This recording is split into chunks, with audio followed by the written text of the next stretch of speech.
Hello everyone, আশা করি সবাই ভালো আছো। আজকে আমরা বৃত্তের খুঁটিনাটি অধ্যায়টা আলোচনা করব অষ্টম শ্রেণীর। এখানে 178 পৃষ্ঠায় দেখতে পাচ্ছ কিছু একক কাজ আছে, ওই একক কাজগুলোর আমরা সমাধান করব। দেখো এখানে 1 নম্বরে এখানে একটা দেখতে পাচ্ছ যে এ বি সি অর্ধবৃত্ত। তাহলে এই যে এটা পুরোটা যেটা এটা হচ্ছে একটা অর্ধবৃত্ত। চিত্রের সবুজ অংশের ক্ষেত্রফল। তাহলে চিত্রটা ভালো করে দেখো, চিত্রের ভেতরে একটা ত্রিভুজ দেখতে পাচ্ছ যেটা হলুদ কালার, আর বাকি অংশটা অর্ধবৃত্তের বাকি অংশটা হচ্ছে সবুজ। তাহলে আমাকে যদি সবুজ অংশের ক্ষেত্রফল বের করতে হয়, আমার পুরোটার ক্ষেত্রফল থেকে যদি এইটুকুটা আমি বিয়োগ করে দিই, মানে ত্রিভুজের ক্ষেত্রফলটা যদি বিয়োগ করে দিই, তার মানে আমি কি পাচ্ছি, সবুজ অংশের ক্ষেত্রফল পেয়ে যাচ্ছি। তাহলে এখানে আমার দুইটা জিনিস বের করতে হচ্ছে, একটা হচ্ছে অর্ধবৃত্তের ক্ষেত্রফল আর একটা হচ্ছে ত্রিভুজের ক্ষেত্রফল। তো তোমরা অধ্যায়ের শুরুতে কিছু এখানে সূত্র দেখতে পাচ্ছ, যেমন বৃত্তচাপের দৈর্ঘ্যের সূত্র আছে, বৃত্তকলার ক্ষেত্রফল আছে, ওরকম কিছু সূত্র আছে। ওই সূত্রের মধ্যে থেকে একটা সূত্র হচ্ছে অর্ধবৃত্তের ক্ষেত্রফল। তাহলে তোমরা জানো যে বৃত্তের ক্ষেত্রফল হচ্ছে পাই আর স্কয়ার। তাহলে অর্ধবৃত্ত নিশ্চয়ই পাই আর স্কয়ার ডিভাইড বাই 2 হবে, কারণ অর্ধ মানে দ্বিতীয় ভাগ। তার মানে আমার এখানে দেখো পাইয়ের মান তো নির্দিষ্ট, যেটা হচ্ছে 3.1416, কিন্তু আমার কার মান লাগবে, আর এর মানটা লাগবে। আর হচ্ছে তোমরা জানো যে আর হচ্ছে ব্যাসার্ধ, আর হচ্ছে ব্যাসার্ধ। তুমি যদি তাহলে ব্যাসার্ধের মান নির্ণয় করো, এখানে ব্যাসার্ধ দেখো এই যে ওবি অথবা ওসি, এটা একটা বৃত্তের ব্যাসার্ধ। তাহলে আমি যদি পুরোটা ওসি বিসি যদি বের করে নিই, বিসিকে 2 দিয়ে ভাগ করলে কিন্তু আমি ওবি বা ওসি পেয়ে যাব। আর আমি আগের অধ্যায়ের আগের ম্যাথগুলোতে বলেছিলাম যে অর্ধবৃত্তের ক্ষেত্রে বৃত্তস্থ কোণ যেটা, সেটার মান সবসময় কত ডিগ্রি হয়, 90 ডিগ্রি হয়। তার মানে এটা একটা সমকোণী ত্রিভুজ। আশা করি বুঝতে পেরেছো। দেখো আমি তাহলে এখন অঙ্কটা ব্যাখ্যা দিচ্ছি। দেওয়া আছে চিত্র থেকে এ বি সি একটি অর্ধবৃত্ত,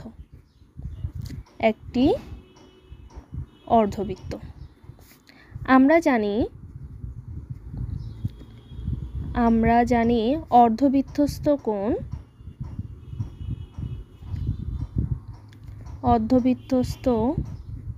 কোণের মান 90 ডিগ্রি। তাহলে সুতরাং এখানে যে কোণ বিএসি আসছে, দেখো কোণ বিএসি সমান 90 ডিগ্রি, অর্থাৎ ত্রিভুজ এ বি সি একটি সমকোণী ত্রিভুজ।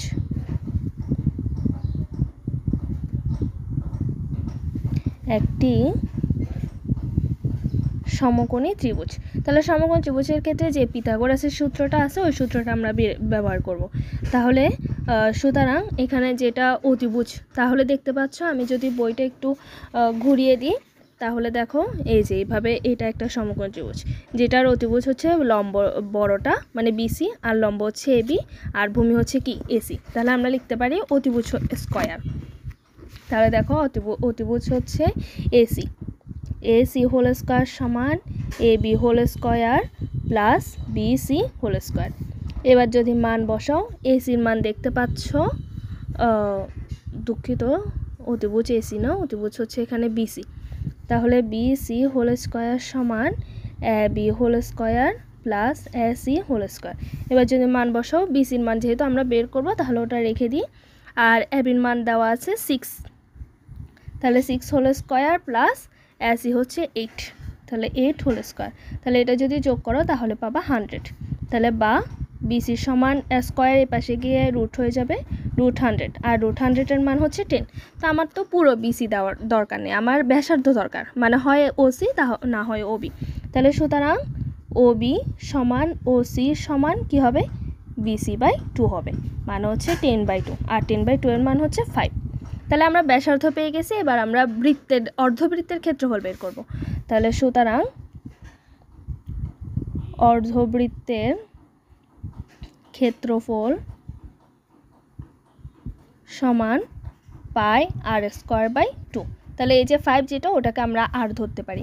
এবার যদি মান বসাও, পাই এর মান হচ্ছে 3.1416 ইন্টু আর এর মান ছিল 5, তাহলে 5 হোল স্কয়ার ডিভাইডেড বাই 2। এবার এটা যদি ক্যালকুলেশন করো তাহলে পাবা 39.27। আর ক্ষেত্রফল যেহেতু একক হবে বর্গ সেন্টিমিটার, তো তোমরা লিখে নিবা বর্গ সেন্টিমিটার। এবার আমরা বৃত্তের ক্ষেত্রফলটাও বের করে ফেলেছি, এবার আমরা ত্রিভুজের ক্ষেত্রফল বের করব। তাহলে সমকোণ ত্রিভুজের ক্ষেত্রে আমরা ক্ষেত্রফলের সূত্র হচ্ছে হাফ ইন্টু ভূমি গুণ উচ্চতা। তাহলে দেখো ত্রিভুজ এ বি সি এর ক্ষেত্রফল সমান হাফ ইন্টু ভূমি হচ্ছে এসি ছিল আর উচ্চতা হচ্ছে এবি। তাহলে এবার মানগুলো বসাও, হাফ ইন্টু 8 ইন্টু 6। তাহলে এটা যদি ক্যালকুলেশন করো তাহলে পাবা 24 সেন্টিমিটার স্কয়ার। এবার আমরা সবুজ অংশের ক্ষেত্রফল বের করব। তাহলে সুতরাং সবুজ অংশের ক্ষেত্রফল সমান, তাহলে সবুজ অংশের ক্ষেত্রফল হবে পুরো বৃত্তের ক্ষেত্রফল মানে অর্ধবৃত্তের ক্ষেত্রফল থেকে ত্রিভুজের ক্ষেত্রফলটা বিয়োগ করব। তাহলে অর্ধবৃত্তের ক্ষেত্রফল দেখো আমি পাইছি 39.27, তাহলে 39.27 মাইনাস, আর ত্রিভুজের ক্ষেত্রফল পাইছি 24 সেন্টিমিটার স্কয়ার। তাহলে এটা যদি বিয়োগ করে তাহলে পাবা 15.27 সেন্টিমিটার স্কয়ার। আশা করি বুঝতে পেরেছো। এবার দেখো 2 নাম্বার, এখানে বলা হয়েছে ও হচ্ছে একটা বৃত্তের কেন্দ্র, এ সি বি বৃত্তাংশের ক্ষেত্রফল নির্ণয় করো। তাহলে এটা হচ্ছে এসিবি, যেটা বৃত্তাংশের ক্ষেত্রফলের সূত্র হচ্ছে pi r square theta by 360 degree. তো আমরা যদি ওটা বৃত্তকলার ক্ষেত্রফলও আমরা ধরতে পারবো। তাহলে দেখো আমার যদি এখানে বৃত্তাংশের ক্ষেত্রফলটা বের করতে হয়, আমার কিন্তু পুরোটা এই যে পুরো ক্ষেত্রফলটা থেকে আমার ত্রিভুজ ক্ষেত্রের ক্ষেত্রফলটা বিয়োগ করতে হবে। তাহলে আমি এসিবির অংশটা পাবো। এখানে এসিবি বের করতে বলা হয়েছে, মানে এই অংশটা আমি পাবো।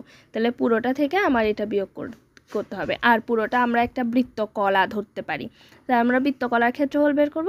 আর বৃত্তকলার ক্ষেত্রফলের সূত্র হচ্ছে pi r square theta by 360 degree. তার মানে এখানে আমার আর এর মান লাগবে। তাহলে দেখো এটা একটা বৃত্তের ব্যাসার্ধ, তাহলে বৃত্তের ব্যাসার্ধ মানে 7 সেন্টিমিটার, তার মানে আর এর মান হচ্ছে এখানে 7 সেন্টিমিটার। আর দেখো 2 নাম্বার, আমরা ফার্স্টে বৃত্তকলার ক্ষেত্রফল বের করব। ও এ সি বি বৃত্তকলার ক্ষেত্রফল। তাহলে বৃত্তকলার ক্ষেত্রফলের সূত্র হচ্ছে pi r square theta divided by 360 degree. তাহলে আমার মানগুলো বসাও। পাই এর মান হচ্ছে 3.1416 আর এর মান দেখতে পাচ্ছ এখানে 7, তাহলে 7 হোল স্কোয়ার ইন্টু থিটা, দেখো এখানে থিটাটা হচ্ছে 120 ডিগ্রি মানে উৎপন্ন কোণ, কেন্দ্রে উৎপন্ন কোণ। তাহলে কেন্দ্রে 120 ডিগ্রি ডিভাইডেড বাই 360 ডিগ্রি। তাহলে এটা যদি ক্যালকুলেশন করে তাহলে পাবা 51.31 সেন্টিমিটার হোল স্কোয়ার। এখন দেখো আমরা ত্রিভুজের ক্ষেত্রফল বের করব। তাহলে এটা তো সমকোণ ত্রিভুজ না, দেখতে পাচ্ছ সমকোণ ত্রিভুজ হলে তো 90 ডিগ্রি কোণ উৎপন্ন হতো। তাহলে যদি 90 ডিগ্রি ছাড়া অন্য কোনো ডিগ্রি কোণ দেওয়া থাকে তাহলে সেক্ষেত্রে ত্রিভুজের ক্ষেত্রফলের সূত্রটা দেখো, ত্রিভুজ ও এ বি এর ক্ষেত্রফল, সেক্ষেত্রে ক্ষেত্রফলের সূত্রটা হবে হাফ ইন্টু ভূমি আর লম্ব গুণ হবে ও এ ইন্টু ও বি, সাথে একটা কোণ আসবে সেটা হচ্ছে সাইন 120 ডিগ্রি, কেন্দ্রে উৎপন্ন কোণটা আসবে। তাহলে এবার মান বসাও, ও এর মানও হচ্ছে 7, ও বির মানও হচ্ছে 7 আর হচ্ছে সাইন 120 ডিগ্রি। তাহলে এটা যদি ক্যালকুলেশন করো তাহলে পাবা 21.22 সেন্টিমিটার হোল স্কোয়ার। তাহলে এবার আমরা এসিবি বৃত্তাংশের ক্ষেত্রফল বের করব। সুতরাং এসিবি বৃত্তাংশের ক্ষেত্রফল, এসিবি বৃত্তাংশের ক্ষেত্রফল হচ্ছে আমার পুরো বৃত্তকলার ক্ষেত্রফল থেকে ত্রিভুজ ক্ষেত্রের বিয়োগ। তাহলে বৃত্তকলার ক্ষেত্রফল দেখো 51.31 মাইনাস, আর আমার বৃত্তের ক্ষেত্রফল ত্রিভুজের ক্ষেত্রফল পাইছি 21.22, আর এটা যদি বিয়োগ করো তাহলে 30.09 পাবা, আর একক হচ্ছে সেন্টিমিটার হোল স্কোয়ার। আশা করি বুঝতে পেরেছো। এবার দেখো 3 নাম্বার আছে। 3 নাম্বারে দেখো চিত্রে এ বি সি ডি একটি আয়ত, তার মানে এখানে একটা আয়তক্ষেত্র আছে, আর ডি এ ই একটি বৃত্তাংশ। কোন ডি এ ইর একটা মান দিয়ে দিয়েছে সেটা হচ্ছে 30 ডিগ্রি, সম্পূর্ণ ক্ষেত্রের ক্ষেত্রফল। তাহলে সম্পূর্ণ মানে এটা পুরোটার ক্ষেত্রফল বের করতে হয়েছে। দেখো তাহলে পুরোটার ক্ষেত্রফল যদি বের করতে হয় এখানে তোমাকে আয়তক্ষেত্র যেটা সেটার ক্ষেত্রফল বের করতে হবে, এবং যে বৃত্তাংশটা দেওয়া আছে সেটারও ক্ষেত্রফল বের করতে হবে, তারপর যোগ করে দিতে হবে। দেখো 3 নাম্বার, আমরা ফার্স্টে আয়তক্ষেত্রের ক্ষেত্রফল বের করব।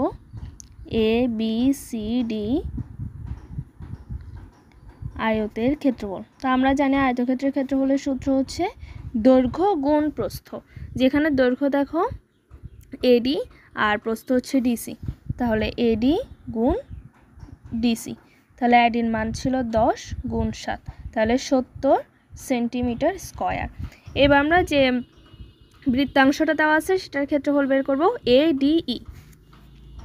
এডিই বৃত্তাংশের ক্ষেত্রফল। তাহলে আমরা বৃত্তাংশের ক্ষেত্রফলের সূত্র জানি পাই আর স্কয়ার থিটা বাই 360 ডিগ্রি। তাহলে এবার যদি পাই এর মান বসাও 3.1416 গুণ, এখানে আর হচ্ছে বৃত্তাংশের ব্যাসার্ধ, তাহলে এখানে ব্যাসার্ধ হচ্ছে এটা, যেটার মান হচ্ছে 10, 10 হোল স্কয়ার ইন্টু আর থিটা দেখো উৎপন্ন কোণ হচ্ছে 30 ডিগ্রি, তাহলে 30 ডিগ্রি ডিভাইডেড বাই 360 ডিগ্রি। এটা যদি ক্যালকুলেশন করো তাহলে পাবা 26.18 সেন্টিমিটার স্কয়ার। তাহলে দেখো সুতরাং সম্পূর্ণ ক্ষেত্রের ক্ষেত্রফল, সম্পূর্ণ ক্ষেত্রের ক্ষেত্রফল হবে তাহলে আয়তের ক্ষেত্রফল যোগ বৃত্তাংশের ক্ষেত্রফল। আয়তের ক্ষেত্রফল হচ্ছে 70 প্লাস বৃত্তাংশের ক্ষেত্রফল হচ্ছে 26.18 সেন্টিমিটার স্কয়ার। এই দুটো যদি যোগ করো তাহলে পাবা 96.18 সেন্টিমিটার হোল স্কয়ার। এবার দেখো 4 নাম্বার, এখানে বলা হয়েছে এ বি সি ডি একটি বর্গ আর ডি এ ই এটা হচ্ছে একটা অর্ধবৃত্ত, সম্পূর্ণ ক্ষেত্রের ক্ষেত্রফল নির্ণয় করতে বলছে। তার মানে আমার এখানে বর্গের ক্ষেত্রফল বের করতে হবে এবং অর্ধবৃত্ত যেটা সেটার ক্ষেত্রফল বের করতে হবে। তাহলে দেখো এ বি সি ডি বর্গের ক্ষেত্রফল বের করি, এ বি সি ডি ক্ষেত্রের ক্ষেত্রফল। তাহলে বর্গের ক্ষেত্রফল হচ্ছে বাহু স্কয়ার, আর এখানে বাহু মানে হচ্ছে এডি, যে কোনো একটা বাহু ধরলেই হয়েছে কারণ বর্গক্ষেত্রে 4টা বাহুর মান হচ্ছে সমান। তাহলে আমি এডি ধরলাম, তাহলে এডি হোল স্কয়ার, এডির মান দেওয়া ছিল 12, তাহলে 12 হোল স্কয়ার মান হচ্ছে 144 সেন্টিমিটার হোল স্কয়ার। এবার আমরা অর্ধবৃত্তের ক্ষেত্রফল বের করব। তো অর্ধবৃত্তের ক্ষেত্রফল একটু আগে সূত্র বলেছিলাম, সেটা হচ্ছে pi R square divide by 2, তার মানে তোমার এখানে আর এর মান লাগবে। এখানে কিন্তু আর এর মান কিন্তু দেওয়া নেই, তোমার যেটা দেওয়া আছে সেটা হচ্ছে পুরোটাই ব্যাস দেওয়া আছে, তার মানে আমাকে ব্যাসার্ধ বের করতে হবে। তাহলে দেখো